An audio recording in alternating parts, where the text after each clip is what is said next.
And then I came up with a brilliant way to take that feeling of being a failure away. If you ever feel like a failure in life, and you will because you're a human being, and we all fail along the way, that's life. But if you ever feel like a failure, do what I did, and the feeling will go away in a second. You know what I did? I gave up.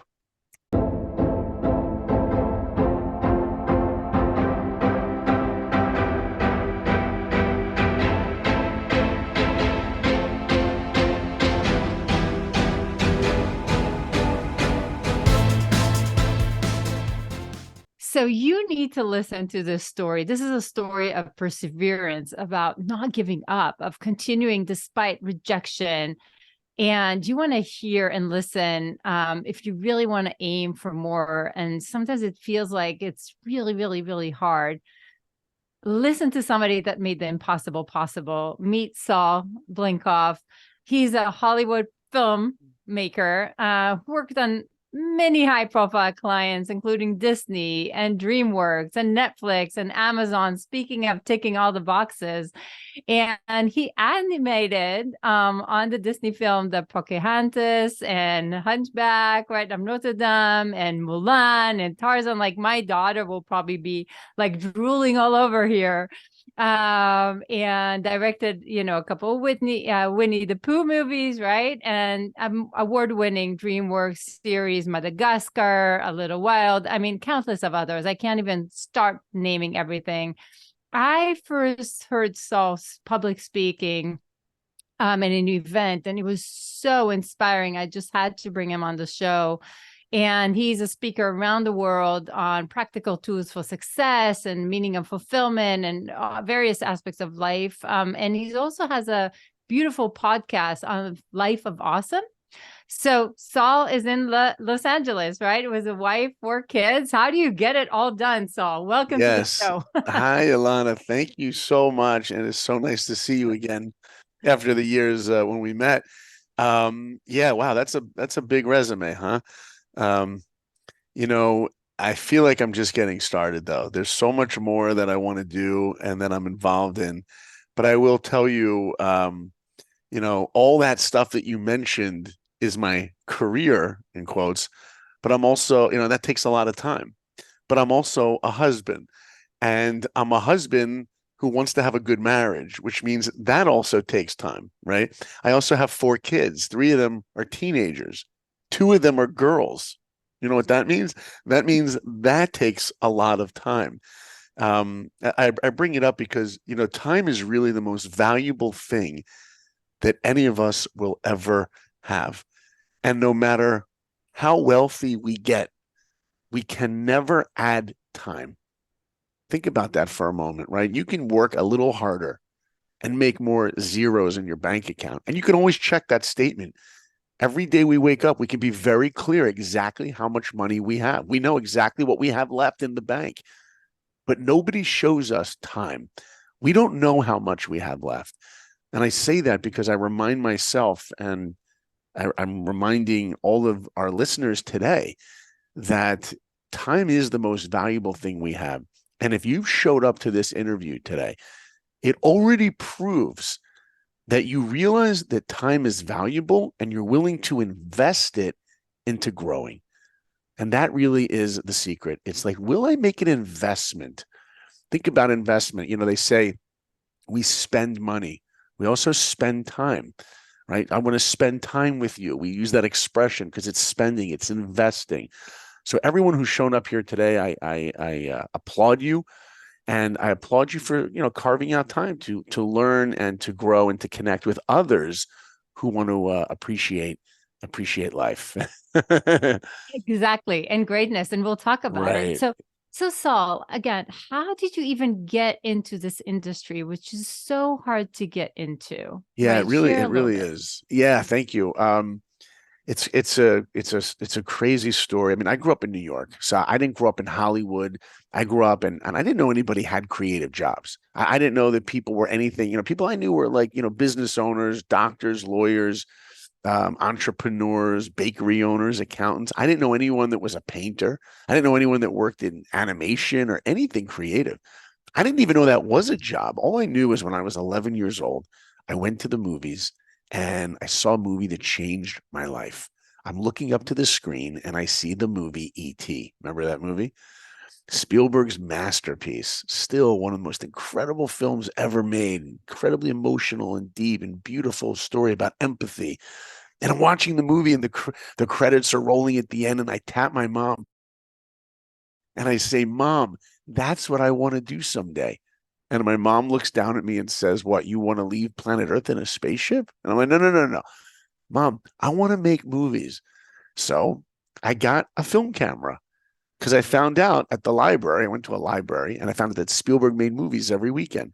That's what he did with kids in the neighborhood. So I got a film camera, my twin sister, my older brother, and we started making movies, murder movies, monster movies. I remember we made a kidnap movie. We tied my sister up to a tree really tight.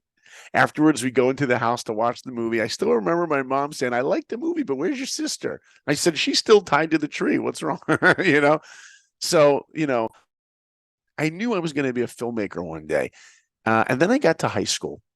When I was in high school, I think I was a freshman or sophomore in high school, and somebody came up to me one day. I'll never forget.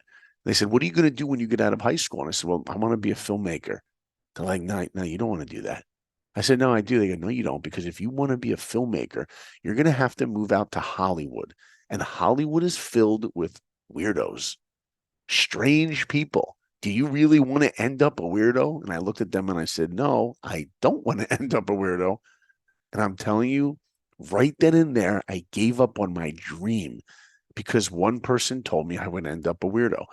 And look, I do live in Hollywood today, and my four kids would tell you, Daddy is definitely a weirdo. So much for that. But at that point in my life, I was so impressionable. It's amazing how someone can say something to us and uplift us, make us believe in ourselves. And someone can say something else to us and throw us off our trajectory, make us doubt ourselves. Well, at that point, I was so impressionable, I decided to give up on that dream. I'm like, forget it. I don't want to end up a weirdo. So I'm not going to do it. My parents like, "So what are you going to do instead?" I said, "Well, I'll go back to being an artist because that's what I loved to do before that. Before movies, it was always drawing. Before movies, it was always drawing. As a little kid, I used to draw on the walls. I used to draw. I used to love cartooning and drawing. So my parents are very supportive, and they're like, what, let's get you an art teacher to come to the house. So once a week through high school, this teacher would come to our home and teach me to draw from life. What an amazing teacher she was. She would set up a bowl of fruit, have me draw with pencil, charcoal, pastel. I remember she said to me, the first class, she said, "Saul, drawing is not about copying something so it looks exactly like it. Drawing is about seeing, developing your eye to look at the world a certain way, choosing what lens you want to see something through." And by the way, don't we all do that? We all choose what lens we want to see life through. Two people could be in the car and driving, two separate cars going to work, and both get cut off by somebody and they're late for work. One person freaks out. "Oh my gosh, I can't believe you cut me off. What are you doing? This is my road. This is my highway. This is my day, my time." The other person can be like, "Okay, you know what? I didn't get into an accident. I'll be 5 minutes late to work." Big deal. Very different way to experience it, different lens. And she taught me that. Then she said to me, "I want you to draw from life. I want you to go to cafes, go to restaurants, and go find people and draw them. Next time you go out to eat, draw people eating, draw people waiting for their table." She wanted me to see life. So I would fill up sketchbooks of these drawings. I would show her the drawings. I still remember her saying, "I like the drawings, but none of the people have hands. Why did you not draw the hands? Did the people there not have hands?" I'm like, "No, no, they had hands." She goes, "Why didn't you draw them?" I said, "But because drawing hands is difficult." She goes, "Oh, it's hard? Okay. Here's your homework. Every night before you go to bed, you're going to draw your hand from a different position." And that's exactly what I did. And you know what happened in 6 weeks? I got really good at drawing hands. And she taught me one of the most valuable lessons in life. If we're going to be great at something, if we're going to be great at anything, then we have to have the singular mindset to turn our weakness into our strength. Boom. What an amazing tool. What an amazing mentor. And by the way, if you're listening to this and Amazing. you don't have a mentor, You don't have a teacher of some sort, go get one. Go get a life coach, a teacher, a mentor, someone that you can be vulnerable with, someone that can show you where your strengths are. But even more importantly, they can show you where your flaws are, because that's where the real work is going to be, right? Right. And be So all true. in. Right. And I be mean, all in, right? A lot of people like to get that feeling of accomplishment. And the feeling of accomplishment usually comes from when we reflect on something that we've done well. Think right. about it. We don't want to show the practice. We want to show us doing something successful. We don't want to show the other side, but that other side, that's really where you have to put your effort into. Right. And so that was a great teacher I had. Then I went to the movies. So I'm watching The Little Mermaid in the theater. And I look up to the screen. And at the end, I tap my mom and I say, Mom, that's what I want to do. She's like, what? You want to fall in love with a fish? I'm like, no, no, no. I want to be an animator at Disney, because animation combined my two passions, my love of filmmaking, my love of drawing, put them together, animation. And plus, I found out that Disney had a studio in Orlando, Florida. I don't have to go out to LA, You don't right? need to be with the weirdos. Yeah. So there I was, junior in high school, and I knew exactly what my dream was. My dream was to become a Disney animator. I just had one problem. I had no idea how to do it. Today you want to be a Disney animator, you go to a little thing called Google. You type it in, how do I become a Disney animator? You'll find out in a minute. Back then, as my kids call it, in the olden days, right? There was no internet, The boomers. Yes. right? So we had no way to find out. Yeah. But what did I have? The most supportive mom in history. My mom took me to Disney World. Not my older brother, not my twin sister, took me to Disney World, walking me around Disney World just to ask the Disney cast members, that's what they call their employees, how that her son could become a Disney animator. It was actually very embarrassing. We're getting on the It's a Small World boat ride, right? We're stepping on the boat, and the Disney lady's like, how many people in your party? And I'm like, two. My mom's like, by the way, my son wants to be a Disney animator. Can you help him? The lady's like, man, this is a boat ride. Like, we don't hire animators here. So we go through the boat ride, right? It's a small world. Oh, sorry, I just put that song in Girl. everyone's head. There you go. And after the boat ride, the lady says, look, if you want your son to work for the Walt Disney Studios, he's got to go to the Disney casting building. It was 4 minutes away from where we were in Disney World. So we go into this building, and this building is unbelievable. I mean, it was magical. I mean, the doorknobs look like the ones from Alice in Wonderland, the ones that speak, right? They were made out of bronze. I open the doors. I walk into this atrium with this gold statues of Mickey, Donald, Pluto, Goofy, all the Disney characters. Even the air was like had a smell. There was like Disney air, like pixie dust in the air. And I go there for the interview. And the woman says, can I help you? I'm like, yeah, my name is Saul and I want to be a Disney animator. She says, well, we don't hire those here.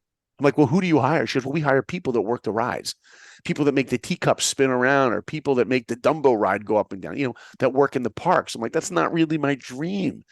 She sees I'm discouraged. She goes, well, hold on a second. She walks out of her office, comes back in 2 minutes later, and hands me a piece of paper. And I will tell you, that piece of paper became the most valuable piece of paper I have ever held in my hands, other than my wedding contract. Of course, you tell my wife I said that. Okay. I will. Okay. You know what that piece of paper was? It was a list of 8 schools, 8 art colleges that Disney recruits their artists from. And she said to me, if you want to be a Disney animator, you need to go to one of these schools. Boom, that was it. You go to a great restaurant, you taste an unbelievable dessert, creme brulee, tiramisu, whatever you like. Why do you think you can't make that at home? You can make it at home, but you're going to have one thing. You're going to have the recipe. Do you know how many times I meet people around the world and they come up to me and they have the clarity of what they want to accomplish? This is my dream. This is my goal. I want to be a better husband, a better wife. I want to be a better parent, not just career. You get a goal of where do you want to grow in life? Okay, you got the goal. That's step one. You know what step two is? You better have the recipe. How are you going to accomplish it? Because without that, they're just dreams that are going to slip right through your fingers. Nothing. So that piece of paper was the recipe. It was 8 schools that Disney takes their artists from. So I ended up going to one of these schools in Columbus, Ohio, CCAD, the Columbus College of Art and Design. First day of school, I'm about to walk into my dorm room. I will never forget. My roommate had already settled his things and he wasn't there. And what did I notice? His bedspread, Mickey Mouse bedspread, Mickey Mouse telephone, Mickey Mouse clock, Mickey Mouse lunchbox, every Disney poster on the walls. It was literally Disney World in a room. I couldn't believe. I see in the corner he's got sketchbooks. I pick up one of the sketchbooks. He's not there. I'm looking at his drawings. Let's see how good he is. His drawings are all Mickey Mouse. There's hundreds of drawings of Mickey Mouse from every angle. Even he had a sketchbook that said hands on it. I'm like, oh, hands. That's one of the things my art teacher had me draw. Let's see how good he is. I open it up, and all his hands, they have anatomical problems. There's only 4 fingers, and they're white gloves. That's right. They're Mickey Mouse hands. Mickey Mouse. I'm like, this guy's like Mickey Mouse crazy. Like, what is the deal? Then he walks in the room. He sees I'm looking at his work, and, I'm busted now. So I say to him, I'm like, hey, man, I'm sorry. And he looks at me and goes, how you doing? I Oh said, God. I said, I'm good. What's your name? He says, my name's Jason, but people call me Mickey Mouse Jason. I'm like, they call you what? He goes, Mickey Mouse. I'm like, I heard you. You have a Disney nickname. He's like, what? You don't? I'm like, no, I don't. I get on the phone with my mom. I'm like, Mom, if I'm going to fit in art school, I need Disney stuff. I mean, guys, I was surrounded by Disney nerds, everyone Disney, everything. I felt intimidated. I was intimidated. I never drew Mickey Mouse before. 1 week later, a representative from the Walt Disney Studios comes to our school. He stands on the stage. He must have been 70 years old, one of the original animators from Sleeping Beauty from the 50s. He used to be friends with Walt Disney. I mean, to me, it was like Disney himself on the stage. And he gets up on that stage and he looks out to us and he's going to tell us, what does it take to get into Disney? He says, before we start, let me just ask all of you, and let me tell you, this auditorium was filled with every freshman, sophomore, junior, and senior. He looks out to us and he goes, how many of you want to be Disney animators? Every hand went up. He goes, well, just so you know, the reality is out of the 500, 600 of you in this room, maybe, just maybe 4 of you will ever work there. That's how competitive it is. And when he said that, I remember thinking one thing. I wonder who the other 3 are going to be. Because in life, you either believe in yourself that you can accomplish or you don't. And I mean deep down, deep down, do we really believe in ourselves? Not what we post on Facebook or social media, not what we talk about. I mean, deep down, do I really believe that I can grow? Do I really believe that I can have a marriage that's awesome? Do I really believe that I can be a good parent, that I can grow my career, that I can be a person that lives with humility and integrity? Do I really believe in myself? Well, at that point, I did believe in myself. And that's really how it began. I was finally in the right place, the right school. And I remember he said, if you want to work at Disney, he said, we want to see a portfolio with no cartoon characters, no drawings of Mickey Mouse.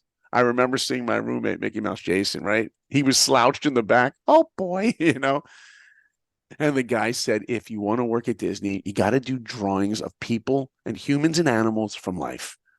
That's it. Just like what my art teacher had me draw. So that's what we would do. We would go to the zoo and we would go to figure drawing class. And that's what I ended up filling that portfolio with. And I was really on my journey. That is incredible. I love what you just said, because it's like Ford saying, right? Whether you think you can, you think you can't, you're right. And there's something really true about it, but it's really easy to get intimidated and start looking at, well, who Yeah, am I to beat those people, and the imposter syndrome, etc. right.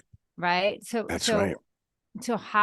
what do you think made the difference? Yeah, Well, because again, it wasn't just Disney. Like, you ticked all the right. boxes from DreamWorks and Netflix and Amazon. Like, Well, first of all, right back then, there was no DreamWorks. There was no Pixar. There was no Netflix. There was no Amazon. None what? of that even exists. Is that crazy? That's crazy. There's no Amazing.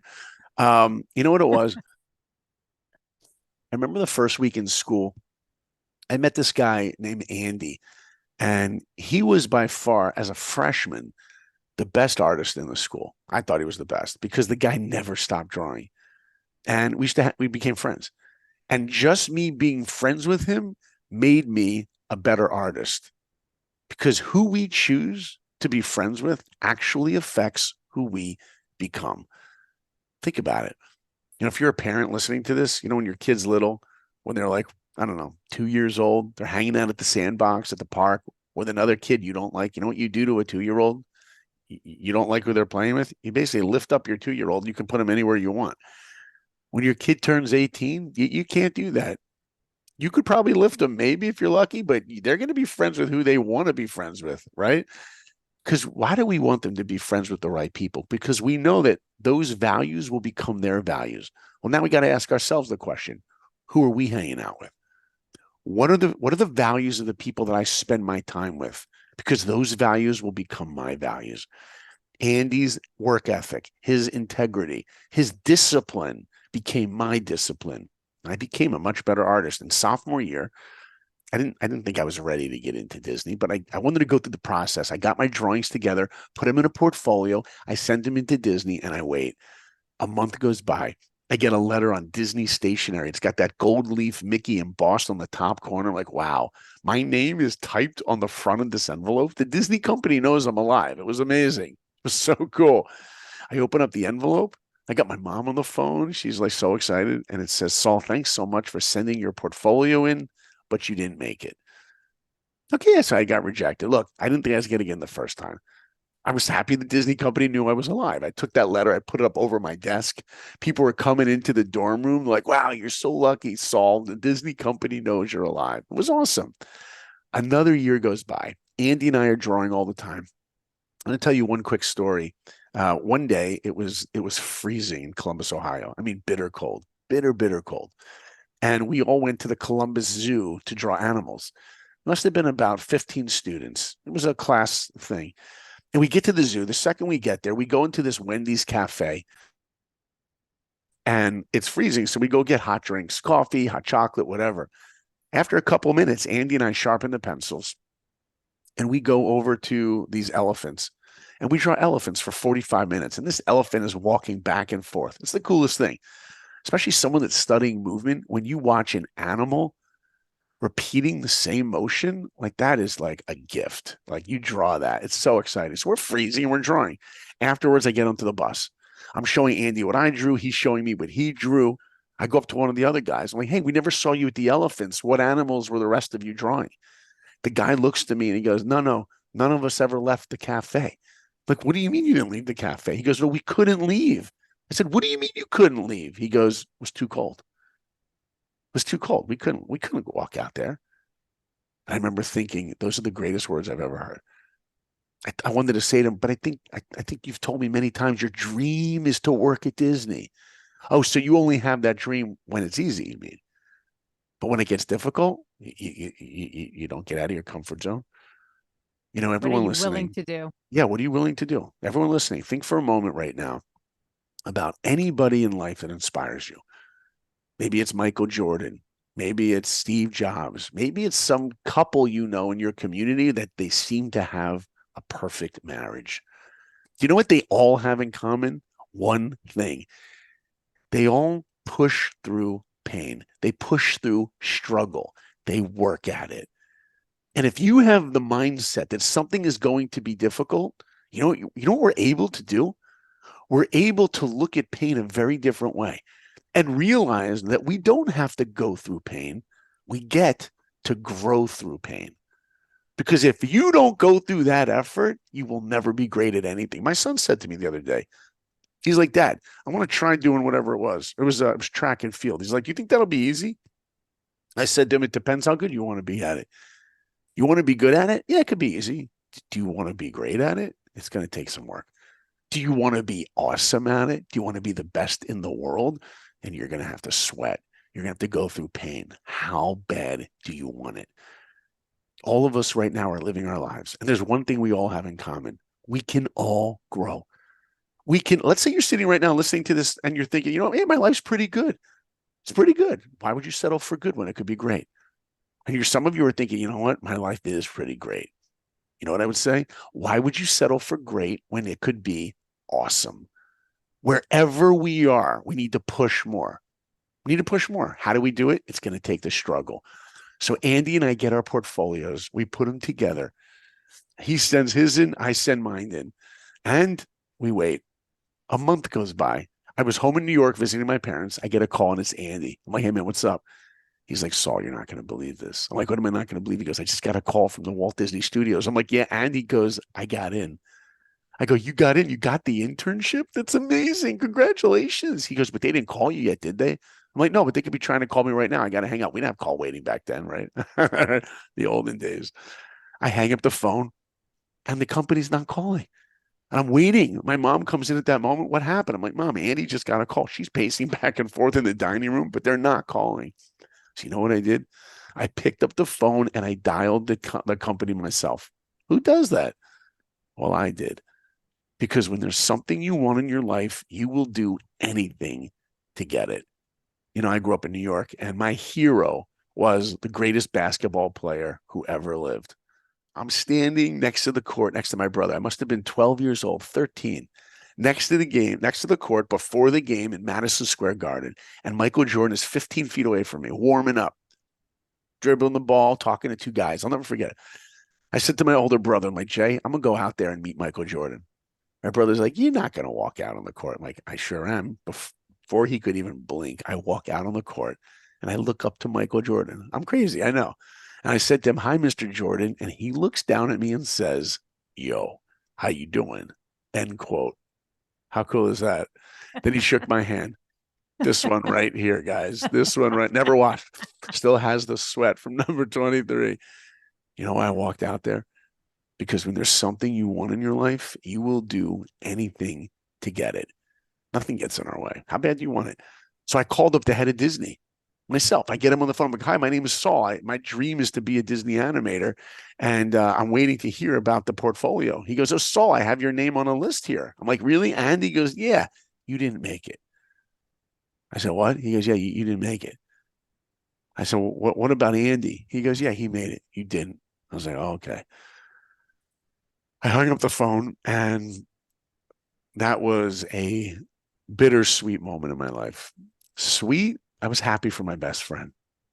Bitter, my dream was shattered. Let me tell you what I mean by shattered. You know where Andy's going? To Disney World. Do you know what they call Disney World, Ilana? What do they call it? The happiest place on Earth. Earth. Whoever came up with that name, like brilliant, right? Jillian, yeah. They're basically telling all of us you could be happy. You can live in Hawaii and be happy. You can live in Tel Aviv, Cabos, Mexico. But if you want to be happiest, the only place you can do that is in Disney World. And Andy is going to sunny, beautiful Disney World, happiest place on earth. I'm going back to Ohio in the wintertime. Translation, the most depressing place on earth. Gray skies, freezing. And I was embarrassed. I was embarrassed to be back at school. People were coming up to me. Hey, Saul, where's Andy? Oh, he made it. You didn't. Oh, I became known as a failure. People saw me a different way. And it was really difficult because everyone knew before that I was the guy that really wanted this. And now they knew I was the guy that didn't get it. And then I came up with a brilliant way to take that feeling of being a failure away. And everybody listening right now, you know, you could forget everything I've said up until now. You could forget all of it. You want to walk out of here with one thing to change your life? Remember these words. If you ever feel like a failure in life, and you will because you're a human being, and we all fail along the way, that's life. But if you ever feel like a failure, do what I did, and the feeling will go away in a second. You know what I did? I gave up. I gave up on the entire dream. I gave up. Instead of becoming the person that doesn't get what he wants, I became the person that doesn't want, because then I won't be let down. I will settle for a life of mediocrity. I'm not going to go for the great. I'll settle for the good. I'll just be an artist, I'll just try. But this is not for me.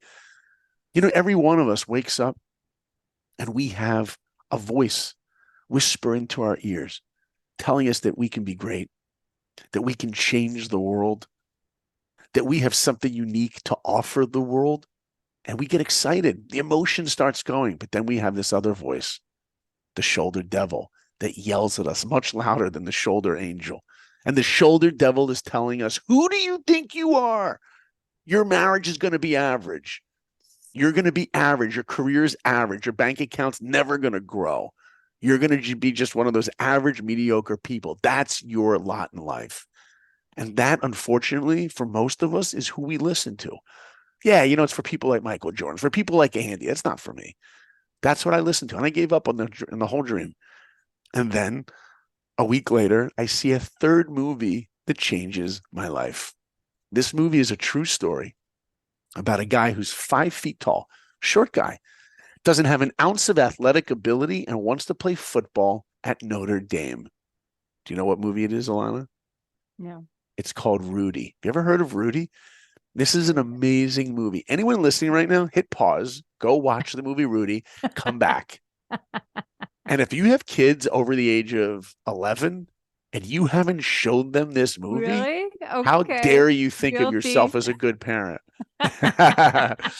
This is an amazing movie for a family, amazing movie to show your kids. It's called Rudy, and it's a true story. And his football dream is to play at Notre Dame University.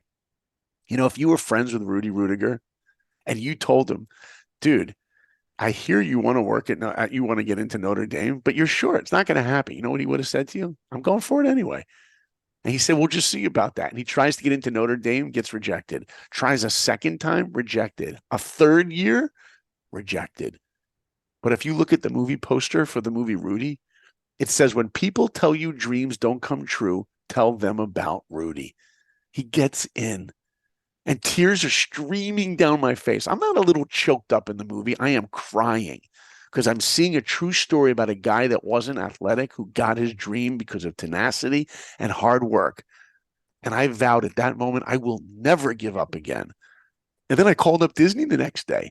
I get the guy on the phone. I go, hi, this is Saul. I go, Saul, I already told you you didn't make it. I'm like, yeah, let me ask you a question. How close was I?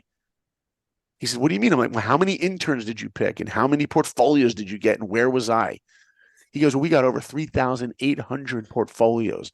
We picked 17 for the internship, and you made it to number 20. What? I only missed it by 3? Do you know how many times in our lives we could be so close to achieving a goal? We feel we're miles away, and all we needed to do was push a little bit more. And then I asked him the $1,000,000 question. Why did I not get in? What was I missing? You see, when we fail in life, we need to find out why. Because once you find out why, that is the answer key to growing. He said, you need more perspective in your drawing. You know, give us a dynamic perspective. Stand on a stool and look down at a model, or look up, go down low and look up. Give us something dynamic. I'm like, boom, answer key. I go back to my portfolio. I work on it. Excruciatingly difficult. I work till 2, 3 in the morning every night on this thing. I don't go out to dinner. I don't go to any more movies. I just focus on one thing. This drawing is going to be my life. I will become the best that I could possibly be. And I get those new drawings in. I send them into Disney and I wait. And one day I got a call from Andy. I'm like, hey, man, what's up? He's like, sorry, you're not going to believe this. I'm like, what am I not going to believe? He goes, they built a brand new basketball court for the interns. You love playing basketball. You deserve to play on that court. I'm like, hey, that's so cool. Thanks, man. He goes, they also built a brand new studio, like a wing on the studio for the interns. You deserve to be there. I'm like, thanks, man. He goes, but there is one more thing. I said, what? He goes, they put up a piece of paper with a list of the next interns. I'm like, yeah. And he goes, you're on the list. I said, what? He goes, dude, you did it. I'm like, thank you. He's like, what are you thanking me for? You did it. I couldn't believe it. I hang up the phone. I go over to my tape player. Some of you listening may not know what tapes are. They play music, okay? And at the top of my lungs, it's the circle of life and it moves us. So I'm singing. People are coming into the dorm room. Blinkoff got in. I get to the phone. I dial my mom. Can you imagine how fast I dialed her? She can hear it in my voice. She's like, honey, did you do it? I said, no, mom, we did it. Mom, you're the one that took me to Disney World. You're the one that supported me through all this. But guess what, Mom? This winter, you can stay in New York because I'm going to the happiest place on earth. And I end up at Disney World, get picked up at the airport. They drive me to the Walt Disney Studios. I walk under a sign that says artist entrance. And I walk into a room that is not a big room. There's 15 desks in there, all wooden desks. This is before computer animation. And in the corner is a desk. And on that desk is a nameplate, Saul Blinkoff, kid from New York. You know, everybody listening, I want you to walk away with something really clear. You are not hearing a story about a really talented artist that got his dream. That's not what this is. This is a story about one of the worst artists in the school. Because I'm telling you, when I started at that school, I was one of the worst. This is a story of one of the worst artists in the school who achieved his dream of working for the Walt Disney Studios. And I will tell you, at the end of the day, if I could achieve that, you could achieve 100 times more. And remember these words: nobody wakes up great at anything. Nobody wakes up great at anything. Whatever that goal is that you want to excel at, you think you're just going to wake up and be great at it? You think it's going to take a week, a month? What are you willing to put in? We always say in life, oh, God gives us gifts. Oh, he's gifted. He's talented. This person's a natural. You know what we like about those words? Those words make us feel good because we feel that that person didn't earn the gift. That person was given a gift. Oh, she's musical. He's an artist. He's talented. God gave him. He chose him. He didn't choose me. You know what a gift is? A gift is not what do we do well. The gift is what are we interested in? What do I notice that someone else doesn't? What am I passionate about that someone else isn't? The goal is to figure out what gifts we have. What does that mean? What am I interested in? And then go all in, invest. What discipline am I willing to partner with that gift? Because if you put that discipline in, your marriage is going to soar. Your parenting is going to soar. Your career is going to soar. And ultimately, your life will go from good to great to awesome. This is so amazing, Saul. Your story, I was almost crying in the middle. Oh, thank you. So, Thank you. which is amazing because you're right. I mean, it's never the challenges that stop you. It's always your beliefs around these challenges that stop you, right? And Yeah. it's whether you're Well gonna said. now, Yeah. right? And are you gonna go into that victor mentality or victim mentality? And it's your choice, but you get Right. to choose. Um, You get to so choose. That's so you get profound. to You're so choose, right. but you somehow found this incredible life of calling, if I will, because it was not just ticking all the boxes, in Disney, DreamWorks, Netflix, Amazon, but now you're taking all of this to, push people into their greatness, right? Yeah, And that's to right. so That's right. so how did you find that kind of a calling? When I look back at that that time when I gave up on that dream, and what I felt, I remember thinking, if I could work at Disney and I could sit at a desk drawing Mickey Mouse every day, I would be happy. Happy. That's the word. And for many of us listening, if you ask anyone, what is the goal of life? What are you trying to accomplish? Everyone would say, 99% of the world say, I want to be happy. The problem is happiness is usually contingent on outside experiences. I will be happy if I get my dream job. I will be happy if I could add a zero or two to my bank account. I will be happy if I meet my soulmate. Those things will make me happy. But the truth is, we should not be going for a life of happiness. There's something so much sweeter, and that is going for a life of meaning, a meaningful life. And what's a meaningful life? One thing, waking up every day with a singular mindset to take responsibility for the world. What does it mean? It means look deep inside. What are my passions? What are my abilities? What makes me unique? And how do I take all that, harness it, and invest it into creating something to change the world, impacting one human being? The first guest I ever had on my podcast was the real Rudy Rudiger, the real Rudy from the movie. And I got to tell him what his movie meant to me, what his story meant to me. It's like the fifth episode I ever did. It was the first interview I ever did on my podcast, Life of Awesome. But one of the most incredible interviews that I got to do was with the great boxer, Big George Foreman. This guy, heavyweight champion of the world twice, made $138 million the first year as the person who made the grill, the Foreman grill that made burgers. As a business entrepreneur, that would be a reason to get him on the podcast. So we go through this whole story. And at the end of the episode, and I urge all of you, listen to that episode, George Foreman, amazing. At the end of the episode, I asked him this question: George, what's the legacy you want the world to remember about you? What do you want your children to remember about you? Without blinking an eye, he said one thing: I want people to know that I loved humanity. that I loved human beings, that when I walked down the street, I could smile and just make someone's day a little bit better. He didn't mention anything about money. He didn't mention anything about all his accomplishments in the ring. He said, I just want to impact humanity. Looking at the movie Lion King, that's really the greatest way to see this message. If you look at Lion King, Simba in the beginning sings, I just can't wait to be king. He wants to be king. What, we all don't want to be king? Of course we want to be king. What does being king means? I want the power. I want to be able to do what I want to do.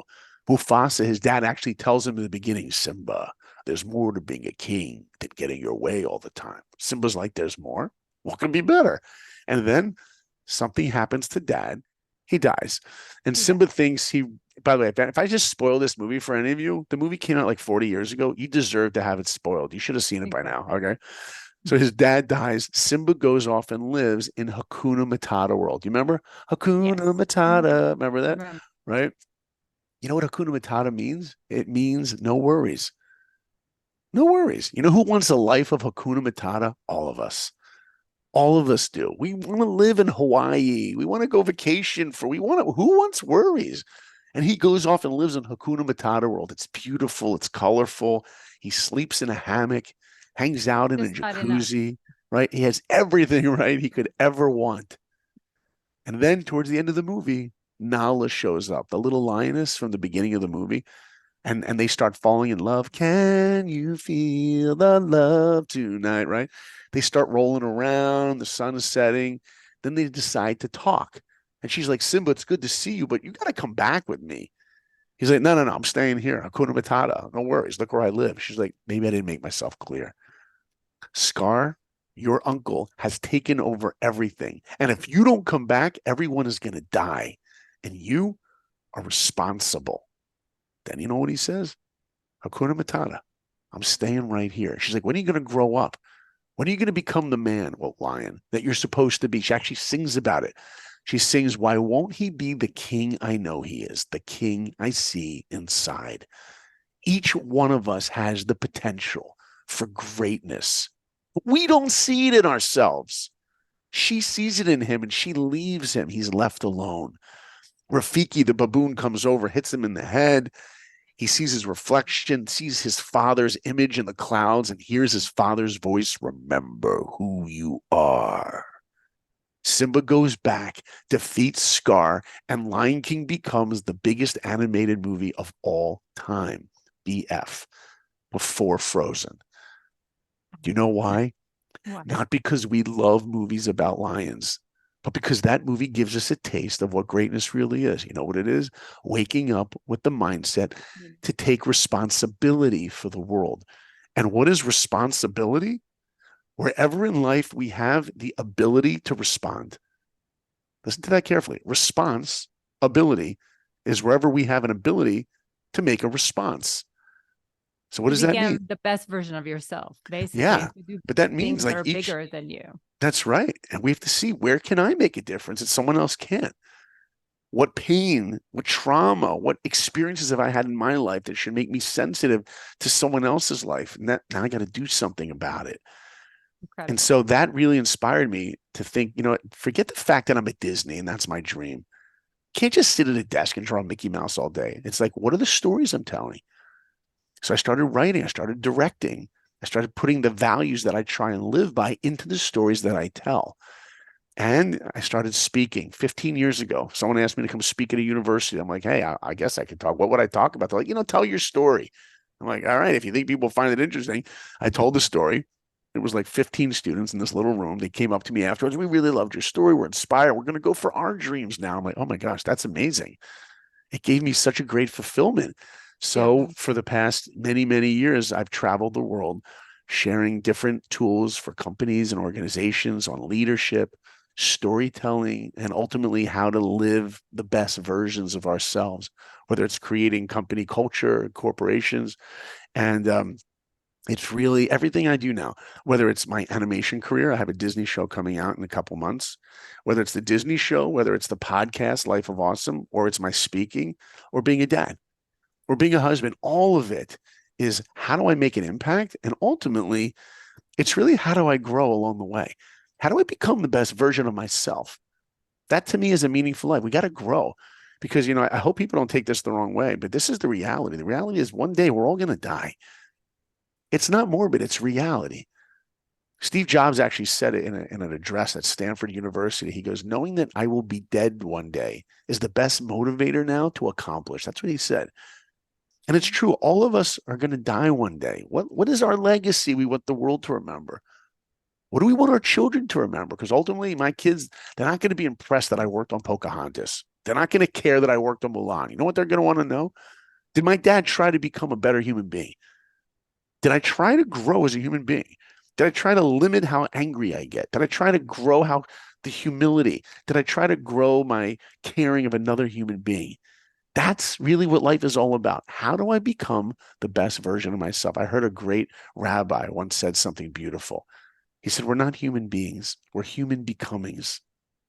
We're Mm, growing, we evolve. Who we choose to become along the way, that's up to us. He also said it this way. beautiful. He said, who we are is God's gift to us. Who we become is our gift to God. That's the question each one of us has to ask ourselves. Who do I want to become? I love that. Yeah. So I want to ask all the audience, who do you want to become Mm, and what are you willing to do for it?